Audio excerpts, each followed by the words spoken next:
لنډه کیسه. سړی د ګل خرڅوونکي مخې ته ودرېد. هغه غوښتل یوه ګېډۍ ګلان خپل مور ته چې په بل ښار کې اوسېده ورولېږي. ګلان یې واخیستل، خو کله چې له دوکان څخه ووت یوه وړه نجلۍ یې ولیده چې په ګوښه کې ناسته ده او ژاړي. هغه سړي ترې پوښتنه وکړه چې ولې ژاړې؟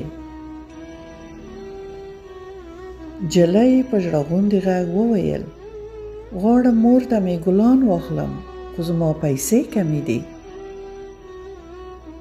د دغه سړي زړه وسوځېد. نجلۍ له لاسه ونیوه، د ګلونو دوکان ته یې بوتله. یوه ګېډۍ ښکلي ګلان یې ورته واخیستل. نجلۍ ډېره خوشحاله شوه. سړي ورته وویل: غواړې چې زه دې ورسوم؟ نجلۍ وویل: نه، تر قبرستانه هومره لاره نه ده. د دغه سړي ستونی ډک شو او وارخطا په موټر کې کېناست او ډېر اوږد مزل یې وکړ تر څو بل ښار ته ورسېد او ګلان یې په خپلو لاسونو مور ته ورکړل.